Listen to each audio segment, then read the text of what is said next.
Hey traders, welcome to today's recap. This is Christian from Hertz, Tribeca Trade Group, and it is Wednesday, December 9th. So, a little bit of volatility on the tape, right? What is this? Red on the screen? Never seen this before. Yeah, so shocker, we got a little bit of a down move today. I will go over levels to watch in the indices in just a second. But, my thoughts on this is that, what we talked about, I try to continue these videos from what I talk about in the previous day. And, what I mentioned was that, we're getting to the point where we were priced to perfection and that you really want to be cognizant of your risk. And, even though the markets have not gotten as overbought as what we saw, basically back at the end of August, early September, basically anything would bring the markets down a little bit. So today, this DoorDash, I think people was kind of just the straw that broke the camel's back in terms of, getting the markets to kind of fall a little bit and seeing a little bit of downside momentum, right? Volatility pick up a little bit.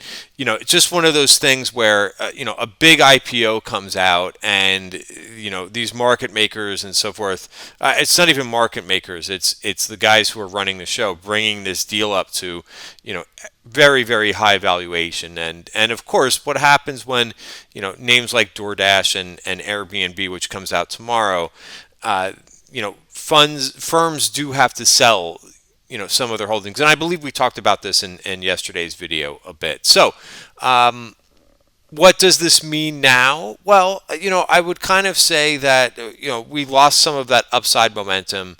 I've got, one of these ETFs up here that's getting a lot of attention, right? Everybody loves Cathie Wood. Look at the volume that happened today in this ETF, this ARK Innovation ETF, right? This kind of tells you, remember, sometimes volume gets confused, right?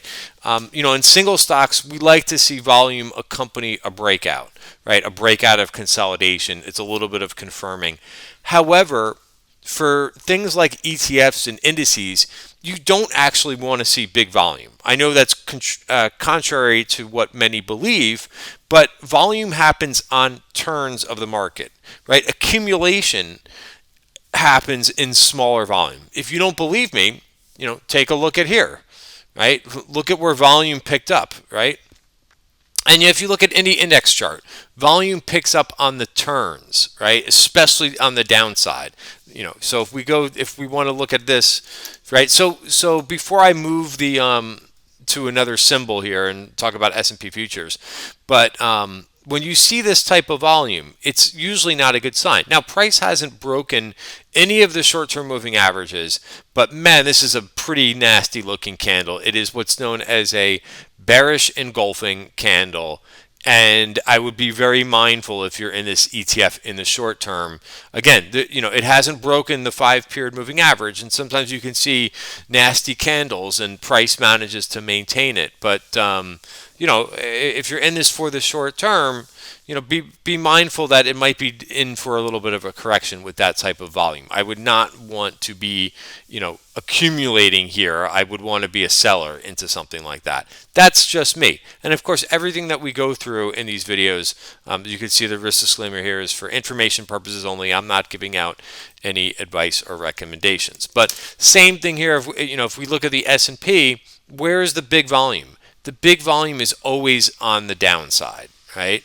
So you could see, look at the change in volume here in S&P, right? Again, it's very contrary to what some single stock traders, I want to see higher vol. Why is this a low volume rally?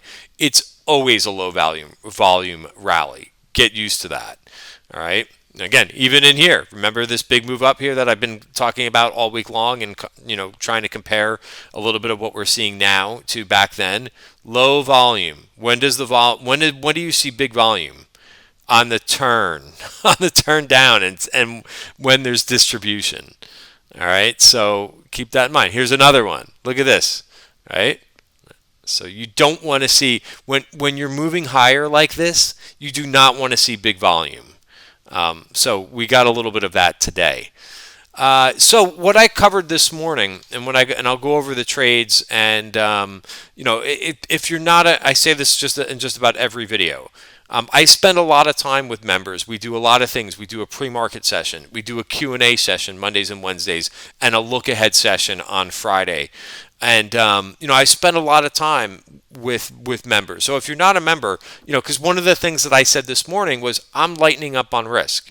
I talked about how if we get a little bit of strength, I said I'm a seller into it, and I talked about how I was feeling that the market was priced to perfection. And I said, be mindful of what your risk is in here. I talked about making adjustments, right? Making adjustments after the market has gone up decently, for me, doesn't mean I get out 100% of the market. It just means I lower my risk threshold, right? I take some things off. Like if I have short-term option risk, I take those trades off, right? Or if I'm going to participate with short-term options, I do it on a very small scale. Right, so those are some of the adjustments to make, and I talked about also in the pre-market session. We do this every day at 9:05 to 9:30. I talked about how I would be taking off some trades even though there's no sell signal, right? Just to get myself in a comfortable place with risk. I wasn't predicting today that we were going to have a down. What did Qs end today? Down 2.3%. I was not predicting that today. I was just saying, hey, for me, it's a time to lighten up on some risk. All right. So now, if you got caught in this today a little bit, it's not the end of the deal. It's not something that I think is that big of a deal, right? I think what in terms of trading, what you always want to be focused on is the road ahead. Sometimes what happens to traders is they get focused too much, especially on the retail side. They get focused too much on P&L, right? They're having a good positive day, and the positive day goes red. And they're like, oh, geez, I got to get this money back. I was up earlier in the morning. You want to forget about that. You want to think about where the market is going to go from here. Do we think we're going to get a little bit more distribution? It's possible. The way that I would look at it too, forget about like nonsense crystal ball stuff, right? About trying to predict the market. You should, like, every day, and I know we get complacent when the market rallies like it has in the last couple weeks. We forget a little bit about the downside risk, right? And that's often how we get caught a little bit, right? But what you want to be looking at is, think about in terms of we don't know what's going to happen tomorrow. Would you be comfortable with another down 2% day or down 3% day? How would that look for you? How would that feel? Right? Now, of course, because everybody always thinks about the upside. Right. So again, I'm not predicting that, but make sure that you're comfortable. Like, is that something that is really going to cause you a lot of pain if the market sells off? That's the way that you want to kind of frame things. As not only everybody talks about being a trader and so forth, but the good traders are risk managers, right? So we talk a lot about that at Tribeca Trade Group, not just about being a trader and getting this signal right and crushing it in weekly options, which is what you see on Twitter all day long, which is complete nonsense. But you have to be cognizant of what your exposure is, right? So let's go ahead and we'll talk. There is a positive headline on the tape. What is it? House passes 1 week. Oh, they're delaying. No, not that positive. They're just delaying this funding thing for a week. All right. So what levels would I watch here? Let's talk about the S&P, right? So very simply, the daily chart. We know that we've had this really strong swing, that market breadth has been strong all along the way. What I would watch out for, sorry, let me just lower this. What I would watch out for is if we start to kind of break inside value, right? If we start to break inside value, which is 3650, then we're going to have to contend with, maybe finding support at the 20-day moving average. But the market's going to change a little bit, and that was one of the things that we talked about in yesterday's video too. That buying the dip versus playing this swing up and the momentum up, gets to be a little bit different, right? We don't know if this is the first day of something like this, so we'll take it day by day. We know that we've got support in here at 3650, so I'm not overly concerned But like I said, I made some of those decisions to kind of get me into the place where I want to be lighter risk. Some of the things that I mentioned in the pre-market session was, again, I didn't know that this was going to take place today, but I said, hey, we've got a lot of things to be mindful of next week. Not only the DoorDash and the Airbnb IPOs, which are big, but we have quadruple witching next week, right? And there's going to be a lot of reshuffling of positions going on. So being that, I talked a little bit about, I'm speculating that Tesla goes into the consumer discretionary ETF, and some things are going to have to be sold there to make room for Tesla in the consumer discretionary ETF. Again, I'm speculating. The S&P will release that data on the close of business this Friday. And again, that trade happens 1 week from that Friday, right? So that's when quadruple witching will be.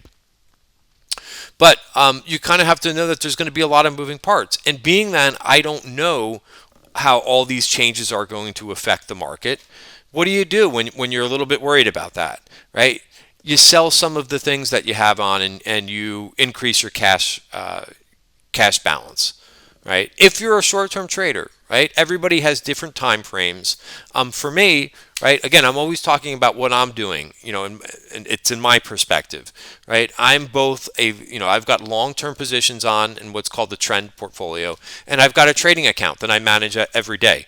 So, in the trading account, I've got some long-term swings on there. I've got some medium-term swings. I've got some shorter-term stuff. So the shorter-term stuff is going to be, that is going to be more vulnerable to this type of, price action, right? So those are just some things to consider. Let's talk a little bit about the Qs. Right, so the Qs had much bigger of a reversal bar. Again, look at the volume on this move. Support doesn't come down here to 296.95. So call it 297. So you got a little bit of an air pocket there. The other thing is we went all the way through this value area very quickly. And again, notice how fast this always happens on to the downside faster. You don't really have a lot of time to react. So you have to make some adjustments, which is what we talked about pre-market today, making some adjustments while everything is nice and fine, right? And that worked very well. So what concerns me is we've gone all the way through value and we're sitting here a little bit below. So, if this doesn't hold, and it didn't, notice that we had trouble getting back into value. I'm not, I don't love that. So what did I do, right? I didn't hold any puts into today. But what I did at the end of the day, if you look in, I said, hey, I'm not happy with this. I think that we could go a little bit lower. And I bought a little bit of December 297 puts for protection, insurance, right? I know it's late, right? But where do I think things could go? Well, if we look at the 5-minute, first the 5-minute chart, there's one of these virgin point of controls down here at 298, right? So maybe we go down and we take this out, take this lower. And again, I think that there's a decent chance that we could come down and we could visit top of value for the month, right? 296, and then we'll have to see if that's a buying opportunity into that. I could tell you, just trying to prepare a little bit ahead of time, that I think it would be. Because look, this top of value, first of all, it is a support level, and we have to see when we get there how the market kind of reacts to it. But I'll tell you, I would be, as long as we hold it and not break through it, I would be, looking at a possible buy opportunity there, but not huge, right? Just a place to kind of look for some trades, that's in some higher quality names. So that's 297, right? IWM. 183.70. So again, if any of these levels come in and get touched, by the way, IWM only down 70 basis points, still fared very well. Didn't lose the 5-period moving average, so it does look like there's some relative strength there in IWM. So again, having a plan, right? I see a lot of these guys who write the newsletters that they're talking about how strong breadth is, and which it is, but that doesn't mean that we go up, in a straight line, right? I'm bullish, but I could I think that there could be another pullback in the near term, especially with quadruple witching and some other things, right? You have to be open to all these things. You can't just go out, in my opinion, and just say, oh, all of this stuff looks great, so we're going higher. It doesn't work that way in real life. So for those guys who write the newsletters who are so pumped up and bulled up, that's great. But they may also be on a different time frame than you if you're doing a little bit more short-term trading. So let's talk a little bit about. So I mentioned So what did I do, right? So again, I always show you my trade blotter at the end of the day. A couple things that I was doing was selling into strength. I talked about this position pre-market, Ali Financial, right? It's a regional bank. I took this trade off. Again, I was just trying to take some targets in some things. And look, I even like Baidu was a nice trade around the open today. Where did Baidu finish? This trade worked very well. This morning feels like a long time ago, but again, I took how I trade these sometimes is I will go into.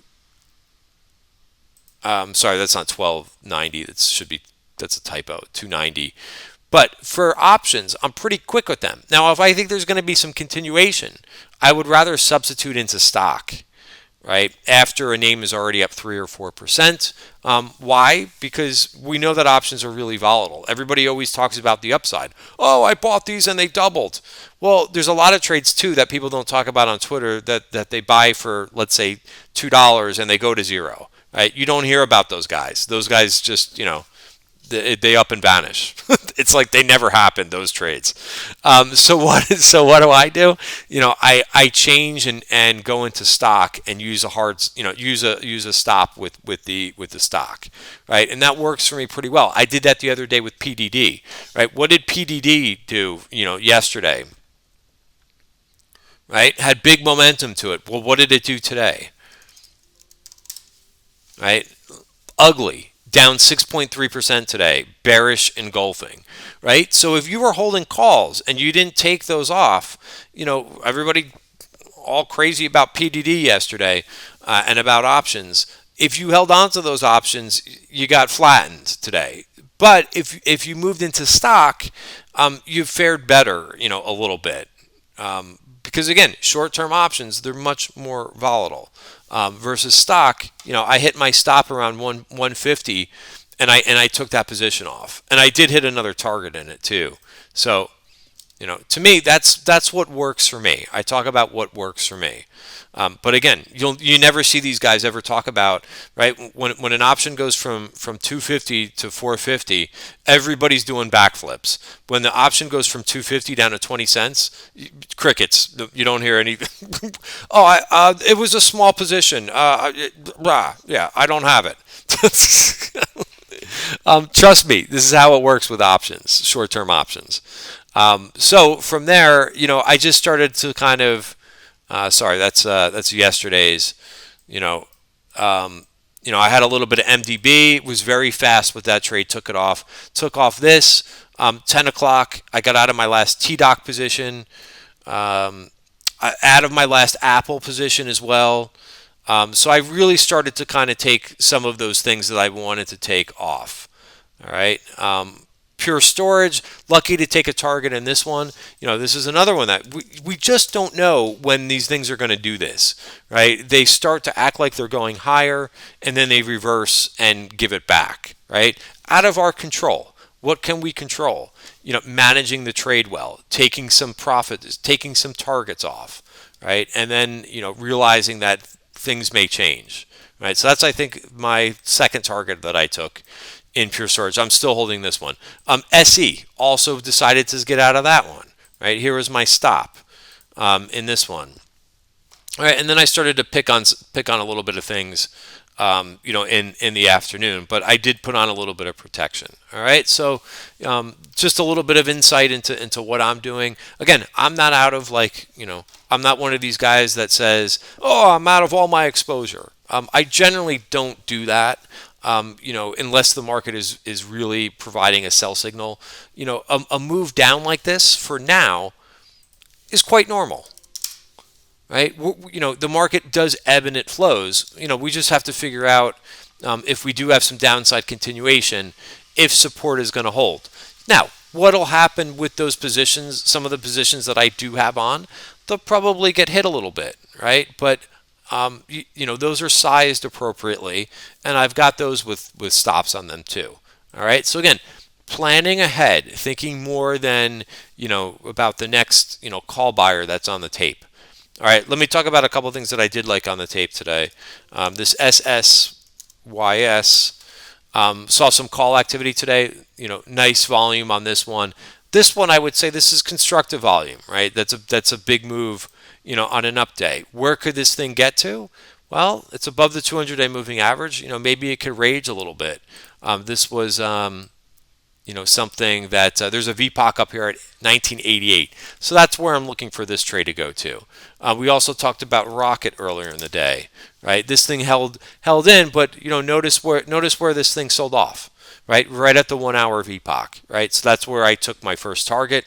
We'll see if it can kind of hold in there, right? We see option activity all the time in this one, and I've talked about this one as a dog, but I'm open to see if this thing can kind of get out of its range, and I've got a stop on this one, which is right around $20, right? So it did hit resistance. We'll see if it can, charge a little bit higher. And then lastly, I've been watching this deer since it reported earnings. Ebbing and flowing, or flowing and ebbing. I don't know which way it is, but you've got some support down here at 249, right? And that's where this thing turned. So nice relative strength on a day like today with the stock up 1%. Again, that's kind of what I like to look for too. On maybe day 2 or day 3 of a move down, if that happens to us. Is where I see the relative strength. All right, guys, so that's it for today's video. A lot about, again, I spent a little bit more time on trade management in these videos than I do on, trading signals, right? So again, I know everybody likes to get, everybody all excited about the latest SPAC and, the small cap stock that's moving, but I think looking at the whole picture first makes sense, and then I save the trading setups for TTG members. All right, guys, have a great night. See you tomorrow.